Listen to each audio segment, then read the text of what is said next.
Back to my channel. मी कोमल तुमचं अगदी मनापासून स्वागत करते. आय होप तुम्ही पण मस्त आणि मजेतच असणार. मला सकाळी हेअर वॉश करायचे होते, त्यासाठी मी 1 तास अगोदर माझा केसांना हेअर ऑइलिंग करणार होते. त्यासाठी एका वाटीत मी गरम पाणी घेतलेलं होतं. म्हणजे आपण जे तेल गरम करत असतो ते डायरेक्टली गरम न करता असं कोमट पाणी करायचं. म्हणजे कोमट नसतं, चांगलंच गरम पाणी होऊ द्यायचं. त्यामध्ये जे आपण वाटीमध्ये तेल घेतलेलं आहे, म्हणजे तुम्ही तुमच्या केसांच्या लेंथनुसार तेल घेऊ शकता. तर मी एका वाटीमध्ये मला जेवढं तेल लागेल तेवढं मी घेतलेलं होतं. सो त्यात मी कपूर पण ॲड केलेला होता आणि 2 व्हिटॅमिन ईच्या कॅप्सूल पण टाकणार होती. आता हिवाळा चालू आहे आणि मग भरपूर असा केसांमध्ये कोंडा पण होतो. एकदा तरी प्रत्येकाला कोंडा होतोच हिवाळ्यामध्ये, कारण आपले जे स्कॅल्प असतात ते ड्राय होते. तर जर तुम्ही बघितलं असेल, मी असंच माझ्या केसांना हेअर ऑइलिंग करत असते. तर केसांच्या मुळांना छान असं आपलं तेल लावून झालेलं आहे. सो मी हलक्या हाताने जे आहेत माझं तेल लावते आणि जास्त करून मी स्कॅल्पलाच तेल लावत असते. लेंथला जे असतं ते आपण नॉर्मल लावून घेऊ शकतात. मला रात्री हेअर ऑइलिंग करायचं लक्षात नव्हतं, कारण कधी-कधी असं होतं एकदम कंटाळा येतो की जाऊ दे, पण सकाळी उठून केलं की नाही आपल्याला केसांना हेअर ऑइलिंग करूनच वॉश करायचे आणि नेहमी मी तसंच वॉश करत असते. नाहीतर मग एखादा काही मी हेअर मास्क वगैरे तयार करते, ते पण मी तुमच्यासोबत शेअर करते आणि बरेच असे हेअर रिलेटेड मी तुमच्यासोबत शेअर करतच असते. त्यानंतर हेअर ऑइलिंग लावल्यानंतर मस्त गरम पाणी घेतलं आणि 1-2 तासानंतर मी लगेच जे काही घरातले बाकीचे कामं होते ते करून घेतले. ते तर मी तुमच्यासोबत शेअर केलेलंच आहे. माझं फुल डेचं रुटीन म्हणजे मागच्याच व्हिडिओमध्ये शेअर केलेलं आहे. त्यानंतर हेअर वॉश केल्यानंतर मस्त टेरेसवर आलेली होती, कारण मला जे काही स्वेटर वगैरे मी वॉश करून ठेवलेले होते ते मला रात्री काढायचं लक्षात नाही, त्यासाठी मी सकाळीच आले होते. थंडी असल्यामुळे म्हणजे सकाळी जे काही ऊन असतं ते मात्र एवढं कडक नसतं आणि ते ऊन मात्र आमच्या खाली गॅलरीत अजिबात येत नाही. त्यासाठी मी आज मस्त दिवाळीमध्ये मी माझ्या केसांसाठी हेअर कॉम्बो मागवलेला होता. त्यातून मी फक्त हेअर ऑइलिंग आणि हेअर शॅम्पूज यूज केलेलं होतं. त्यातून मी जे काही जेल असतं ते मी यूज केलेलं नव्हतं, कारण आधीचं माझं पडलेलं होतं तेच मी वापरत होती. पण आज बघितलं तर मला ते ओपन करावं लागलं. त्यानंतर मस्त केसांना जेल वगैरे लावून घेतलं जोपर्यंत केस थोडेफार ओले होते. त्यानंतर मस्त केसांना क्लचर वगैरे लावून मग बाकीचं मला नाश्ता वगैरे करायचा होता. नाश्त्यामध्ये मी मस्त पपई वगैरे खाणार होती. म्हणजे जेवढं आपण हेल्दी खातो, म्हणजे जेवढं आपण अनहेल्दी खातो तेवढं आपण हेल्दी खाल्लं तर म्हणजे बॅलन्स व्यवस्थित होऊन जात असतं. तेव्हा मी हे केसांना हेअर ऑइलिंग वगैरे केली होती, त्याआधी बाकीचे भांडे जे होते ते मी वॉश करून ठेवलेले होते. पण एवढे नंतर निघाले, कारण भांड्यांना मरणच नसतं, म्हणजे ते निघतच असतात. त्यानंतर मग जे काही छोटे-मोठे भांडे होते ते मात्र माझं इकडे घासायचं काम चालू होतं. नाही म्हणत पूर्ण रॅक जो असतो तो भरून सकाळी आमचे भांडे निघतात आणि मोठा टास्क जो असतो तो म्हणजे धुणं. कारण मला 1-1.5 तास तरी हे कपडे धुवायला लागतातच, कारण भरपूर असे कपडे असतात. मग त्यानंतर इकडे माझे कपडे वगैरे धुवून झालेले होते आणि जे काही मोठे-मोठे कपडे असतात ते मी आधी टाकून घेत असते. नाहीतर मी एवढा मोठा हे वाटतं की बापरे, एवढे मोठे कपडे होते आज. त्यानंतर जे काही मोठे-मोठे कपडे होते ते अगोदर टाकून घेतले. सो हा जो शेल्फ आहे तो पण लावून घेतला. अगोदर एकच होता, आता तुम्ही बघू शकतात आता इकडे थोडा वेगळा लावलेला आहे. म्हणजे असं त्याच्यावर न लावता मी इकडच्या साईडला लावून घेतलेले. तिथं काही छोट्या-मोठ्या जे काही मेडिसिन असतात त्या मी ठेवलेल्या आहेत. तिकडच्या साईडला माझं स्किन केअर, हेअर केअरचे प्रोडक्ट मात्र माझे ठेवलेले आहेत. जेव्हा कधी मी केस धुते आणि त्यानंतर जी काही वेणी घालते ती मला अशी वेणी घालायला खूप जास्त आवडते.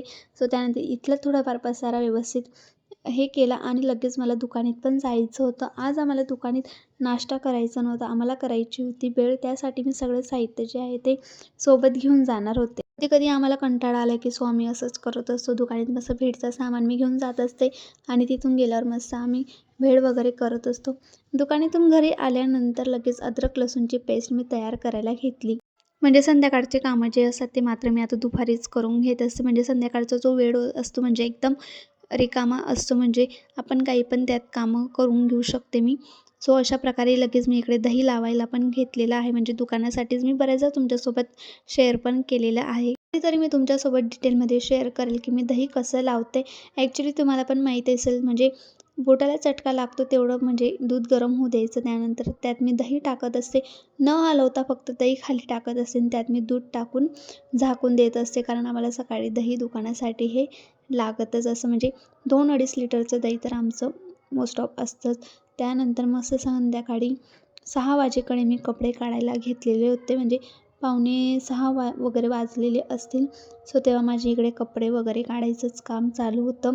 दुपारी न सुकता ते मात्र संध्याकाळी सुकतात, कारण आता थंडी पडल्यामुळे म्हणजे ना आमचं जे मशीन आहे ते पण खराब झालेलं आहे. सो मग हाताने पिळून टाकावं लागतं, त्यामुळे ओलेचे ओले असतात, म्हणजे एवढं पिळलं जात नाही. आधी मशीन होतं तर मग दुपारी लगेच सुकून जायचे आणि काढून व्यवस्थित म्हणजे मशीनमधूनच ड्राय करून कपडे यायचे. कपडे वगैरे काढून झालेले होते. त्यानंतर मस्त दिवाबत्ती करून घेतली आणि म्हणजे खिचडी करायची होती. पूर्वाने थोडीफार तयारी करून ठेवलेली होती. बाकीची तयारी मी केली, म्हणजे खिचडीला तयारीच तरी काय लागते, म्हणजे जे काही आपले छोटे मोठे कापायचं असं ते कापलं आणि लगेच खिचडी करायला घेतली. नेहमी म्हणजे खिचडी पूर्वाच करत असते. त्या दिवशी मला स्वयंपाकाला सुट्टी असते, पण तिला बाहेर जायचं होतं, कारण तिचा बड्डे येतोय म्हणून तिला ड्रेस पण घ्यायचा होता. त्यासाठी ती बाहेर गेलेली होती. तोपर्यंत इकडे माझं खिचडी करायचं काम चालू होतं. त्याची रेसिपी असं शेअर करण्यासारखी तर नव्हती, कारण मी अगोदर पण तुमच्यासोबत शेअर केलेली आहे की आमच्या खानदेशात खिचडी कशी केली जाते. सो त्यासाठी मी लगेच इकडे माझं प्रिपरेशन वगैरे सगळं तर झालंच होतं. इकडे माझं खिचडी करायचंच काम चालू होतं. त्यासाठी मी तुमच्यासोबत रेसिपी वगैरे काही शेअर केली नाही. तेव्हा कधी भाजीला ऑप्शन असतं तेव्हा तर आम्ही डायरेक्टली खिचडीच करत असतो आणि आमच्या खानदेशमध्ये जास्त करून खिचडीच खातात. प्रत्येकाचं असंच होतं की नाही, आपल्याकडे काही ऑप्शन नसतं की डायरेक्ट खिचडी टाका. सो त्यानंतर हे जे मटार दिसत आहेत हे आम्ही फ्रोझन मटार घरीच केलेले आहेत. आता याची रेसिपी तर माझ्याकडे नाही, तुम्ही यूट्यूबवर जाऊन बघू शकतात, कारण हे जे मटार आहेत ते सासूबाईंनीच केलेले आहेत. पण एवढं मला माहिती की गरम पाण्यातून त्यांना काढायचं आणि त्यात काहीतरी टाकावं लागतं. ते काढून मग त्यांना सुकून वगैरे घ्यायचे आणि परत एका प्लास्टिकच्या पिशवीमध्ये तुम्ही ठेवू शकतात आपल्या फ्रीझरमध्ये, कारण आपण फ्रोझन मटार आणतो सेम ते पण तसेच असतात आणि हे पण सेम तसेच होते. म्हणजे जेव्हा आपल्याला वापरायचं तेव्हा काढायचं आणि त्यांना पाण्यात टाकून ठेवायचे, म्हणजे जे काही बर्फ असतो वरचा तो मात्र निघून जातो आणि म्हणजे व्यवस्थित आपले जसे विकतचे आपण मटार आणतो सेम तसेच होतं. मी तर असं बघितले, जे आपण विकतचे आणतो ना, म्हणजे ते पाण्यात टाकले की लगेच नरम होतात, पण आमचे मटार जे होते ते अजिबात असे नरम वगैरे झालेले नव्हते. म्हणजे जसं आम्ही तिथं फ्रीजमध्ये ठेवले होते सेम तसेच कडक होते. थोडं नॉर्मल होऊ द्यायचं, म्हणजे ते पण व्यवस्थित होतात आणि त्यानंतर मग आपण खिचडीमध्ये त्यांना टाकू शकतो. जर करायचं असेल तर सो तुम्ही यूट्यूबवर त्याची रेसिपी बघू शकतात. काहीच कठीण नाही, एकदम सोपी रेसिपी आहे. म्हणजे सीजन संपायच्या अगोदर तुम्ही ते करून घेऊ शकतात. आमच्या घरी आधीच करून ठेवलेले आहेत. त्यानंतर माझी खिचडी पूर्ण कंप्लीट झालेली होती. कोथिंबीर जी असते ती मी वरूनच टाकत असते, म्हणजे जेव्हा आपण खिचडीला परतवतो तेव्हाच मी टाकत असते, म्हणजे त्याचा स्वाद अजून भारी लागतं आणि खिचडी पण एकदम टेस्टी लागते. तुम्ही बघू शकतात इकडे मस्त मटार वगैरे कसे केलेले आहेत आम्ही. आता मी घरातले जे काय कामं होते म्हणजे ते करून आलेली होती. मस्त फ्रेश वगैरे झाली आणि मला करायचं होतं क्लिन्झिंग. त्यासाठीच मी इकडे अरोमाचं क्लिन्झिंग मिल्क घेतलेलं आहे. हे मी फ्लिपकार्टवरून घेतलेलं आहे. 145 रुपयाला हे मला मिळालेलं आहे आणि याची क्वांटिटी जी आहे ती पण भरपूर आहे, म्हणजे 475 मिली अशी याची क्वांटिटी आहे. सो तुम्हाला जर बाय करायचं असेल तर मी खाली डिस्क्रिप्शनमध्ये तुम्हाला लिंक देईल, तुम्ही तिथून बाय करून घेऊ शकता. म्हणजे एकदम स्वस्त 145 रुपयाला आणि भरपूर दिवस आपल्याला जाऊ शकतं. हातावर क्लिन्झिंग घेतलं, त्यानंतर फेसवर व्यवस्थित त्यांना अप्लाय वगैरे करून घेतलं आणि लगेच रब करायला सुरुवात केलं. म्हणजे हलक्या हलक्या हाताने आपण जे आहे ते क्लिन्झिंग करायचं आणि ते पण कमीत कमी म्हणजे 10 मिनटं तरी करायलाच पाहिजे. अगोदर मी कच्चं दूध वापरायची, सो पण यावेळेस मला हे ट्राय करून बघायचं होतं. कच्चं दूध पण चांगलंच असतं, पण मी हे घेतलेलं आहे, मी पप घेतलेला आहे, त्यानेच मी व्यवस्थित त्याला क्लीन करून घेणार आहे. हे मला कॉम्बोमध्ये मिळालेलं आहे. पप, त्यानंतर हेडबेल्ट आणि ब्रश असतो तो 3 मला कॉम्बोमध्ये मिळालेला आहे. त्यानंतर मी इकडे स्क्रब करायला घेतला, तर क्लिन्झिंगनंतर स्क्रब मला करायचं होतं. सो त्यासाठी मी मस्त इकडे स्क्रब वगैरे करायला घेतलं. जास्त रब न करता म्हणजे हलक्या हलक्या हाताने स्क्रब करायचं असतं. नाहीतर आपल्या चेहऱ्याला रॅशेस पडायचं खूप एक प्रॉब्लेम होतो. त्यासाठी एकदम हलक्या हलक्या हाताने स्क्रब करायचं असतं, म्हणजे सर्क्युलेशन मोशनमध्ये. आणि जे काही आपण हात लावतो ते न लावता फक्त आपले जे काही हे असतात फिंगर्स त्याच्यानेच आपल्याला स्क्रब करायचं आहे. स्क्रबसाठी मी डिटॅनचं जे काही स्क्रब आहे ते यूज केलेलं आहे. सो म्हणजे त्यात पण अशी भरपूर क्वांटिटी येते. कसंही आपल्याला 1.5-2 वर्ष ते जाऊ शकतं, एवढी क्वांटिटी त्यात आपल्याला मिळत असते आणि ते पण मस्त स्वस्तात आणि मस्त मला ते दोघं एकदम रिजनेबल प्राईसमध्ये मिळालेले आहेत. तो स्क्रब केल्यानंतर आपला जो फेस आहे एकदम क्लीन करून घ्यायचा, नाहीतर त्यातले जे छोटे छोटे दाणे असतात ते आपल्याला नंतर म्हणजे आपण काही फेस पॅक वगैरे लावलं तेव्हा असे लागत असतात आणि त्याच्याने आपल्याला त्रास होऊ शकतो. त्यासाठी मी इथं मस्त माझा फेस एकदम क्लीन करून घेतलेला आहे आणि एका रुमाला व्यवस्थित असं त्याला क्लीन करून घेतले आणि नंतर मला लावायचा होता फेस पॅक. आता फेस पॅक हा लावणं मस्ट आहे. म्हणजे हा फेस पॅक जो असतो तो हप्त्यातून आपण 2दा लावायला पाहिजे. पण माझ्याने काही तसं होत नाही. मी हप्त्यातून 1दा वगैरे असं लावत असते. पण मी प्रयत्न करेल की हप्त्यातून 2दा लावायचा. तर याची पण क्वांटिटी भरपूर आहे. हे पण मी मिशोवरून का फ्लिपकार्टवरून घेतले आय थिंक, आता ते मला आठवत नाही. पण हे पण एकदम रिजनेबल प्राईसमध्ये मला मिळालेलं आहे.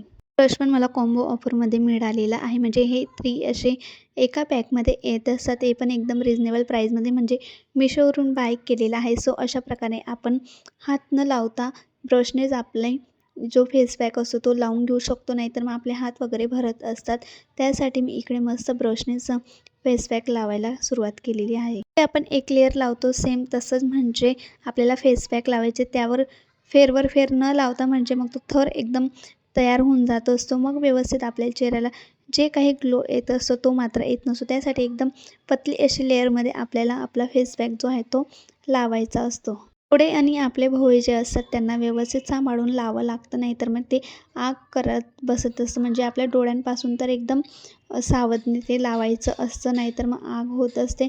सो त्यानंतर 10 मिनटं हा फेस पॅक जो आहे तो तसाच राहू द्यायचा आहे. त्यानंतर मग त्याला जास्त न सुकू देता म्हणजे नॉर्मली जोपर्यंत व्यवस्थित असतो 10 मिनटं मोजून ठेवायचा असतो. त्यानंतर त्याला व्यवस्थित पुसून वगैरे घ्यायचा असतो. तर सगळीकडे मी व्यवस्थित अप्लाय वगैरे करून घेतले. त्यानंतर पफने मी सगळं रिमूव्ह वगैरे करून घेणार आहे आणि एक वेळेस मी चेहरा जो आहे तो पाण्याने वॉश करून घेणार आहे.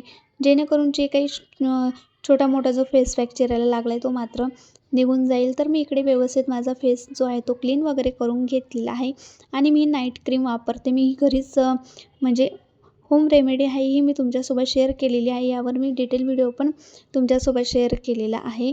तर तुम्ही नक्की तिथून जाऊन बघा. म्हणजे जास्त नाही, ॲलोवेरा, ग्लिसरीन आणि व्हिटॅमिन ईच्या कॅप्सूल त्यात मी ॲड केलेल्या आहेत आणि तसेच मी क्रीम तयार करून ठेवलेली आहे. तुम्ही पण नाईट क्रीम जी आहे ती तयार करून व्यवस्थित म्हणजे करून ठेवू शकतात. कारण थंडीचे दिवस चालू आहेत. जो व्यवस्थित टिकू शकते, म्हणजे आपण बाहेर जरी ठेवली तरी टिकू शकते. सो अशी ही क्रीम आहे. आजचा व्हिडिओ तुम्हाला कसा वाटला मला नक्कीच कमेंट करून सांगा. सो असेच नवनवीन व्हिडिओ बघण्यासाठी माझ्या चॅनलला नक्कीच सबस्क्राईब करा आणि तुमच्यासोबत असे छोटे मोठे ब्युटी टिप्स जे आहेत ते मी नक्कीच शेअर करायचा प्रयत्न करीन. जर तुम्ही चॅनलवर नवीन असाल तर सबस्क्राईब करा. चला भेटूया पुढच्या व्हिडिओमध्ये. तोपर्यंत बाय, टेक केअर.